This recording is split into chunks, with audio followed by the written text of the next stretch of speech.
Now, Sri Vishwambar Prasad Nishad. 3 minute में खत्म करना। माननीय उपसभापति महोदय, देश में बाढ़ जैसी स्थिति से निपटने के लिए जो सवाल सदन में आया है, हमारे नए सचिवाल जी ने और हमारे अन्य माननीय सदस्यों ने रखा है, मैं उसके बारे में बताना चाहता हूं कि जो माननीय मंत्री जी ने अपने उत्तर में कहा है कि 196 लोगों की जान गई है, 2184 पशुओं की जान गई है। मानव के बारे में तो सही सूचना हो सकती है, लेकिन पशुओं की इनके पास कोई गिनती नहीं है और कृषि की कोई गिनती नहीं है, मकानों की झोपड़ियों की कोई गिनती नहीं है।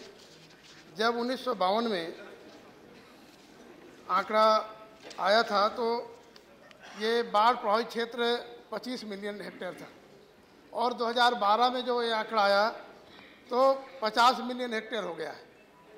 बाढ़ क्षेत्र बढ़ा है इसलिए कि मानव सभ्यता नदियों किनारे, झीलों किनारे बसी और ज़्यादातर लोग वहाँ बस गए। मानवर हम बताना चाहते हैं माननीय मंत्री जी के पास, चूँकि दैवीय आपदा कोष सेंटर के पास होता है, चूँकि इनके पास कोई व्यवस्था नहीं है। आज़ादी कितने साल बीतने के बाद नदियाँ लगातार उथली होती जा रही हैं, उनमें सिल्ट जमता जा रहा है, उसका प्रबंधन कोई नहीं है। जो शहरों में जल निकासी है उसके लिए इनके पास कोई बंदोबस्त नहीं है। जब तक जल निकासी सही नहीं होगी, पानी का ठहराव होगा तो अपने आप चाहे शहर हो चाहे गांव हो बाढ़ से प्रभावित रहेगा।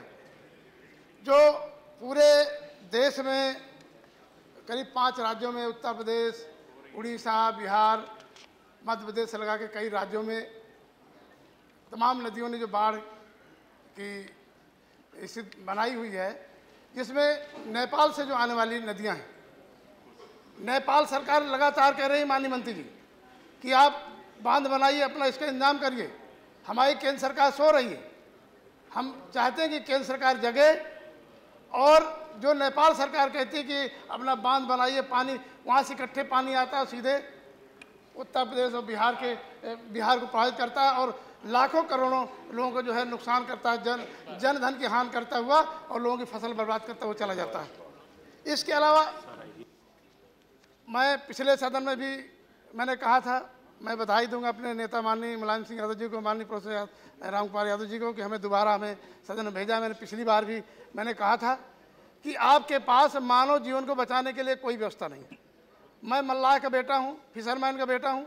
मैं जानता हूँ कि एक 14 साल का फिशरमैन का बेटा 14 किलोमीटर समुद्र तैर जाएगा, नदी तैर जाएगा 10 किलोमीटर 5 किलोमीटर और लौट आएगा। उसको अलग से कोई जैकेट पहनने की, सेफ्टी जैकेट पहनने की जरूरत नहीं पड़ती। समुद्र में 100 किलोमीटर 50 किलोमीटर मछली मारने चले जाते हैं छोटी सी किश्ती लेकर के।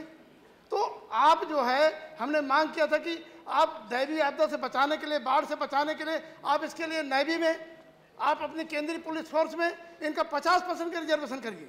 जो ट्रेडिशनल लोग हैं, जब तक आप पास ट्रेडिशनल लोग नहीं होंगे तो बाढ़ के समय हाथ खड़े कर देते हैं। जो स्विमिंग पूल में तैरते हैं उनको आप जल पुलिस में भर्ती कर लेते हैं और जब उनको भेजते हैं तो कहते हैं हम नहीं जाएंगे। ये नाव में बैठे रहते हैं और देखते रहते हैं, घूम के चले आते हैं और लोग टीले में बैठे हुए, घरों के मकान में बैठे हुए, पेड़ों में बैठे हुए चिल्लाते रहते हैं। आप वहाँ चूँकि कोई कैमरा होता नहीं, कोई मीडिया होता नहीं, कोई बताने वाला नहीं होता।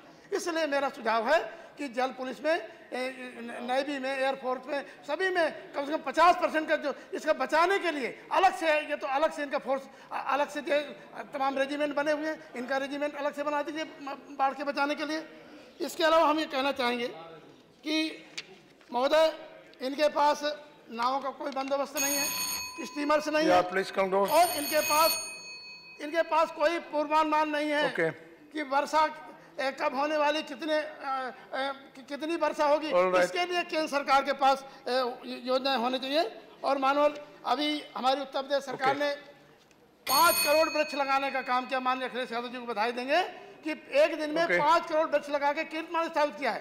पूरे देश में वनों की कटान हो रही है, जिसके कारण ये बाढ़ की जो है आपदा को झेलने के लिए हमारी नदियां तैयार नहीं है। पानी सीधे सीधे जो है तो मैदान क्षेत्र बस्ती में क्षेत्र में चला जाता है। ये माननीय मंत्री से मांग करना चाहते हैं कि इन जो हमने प्रश्न रखे इनका उत्तर देने का काम करें। धन्यवाद।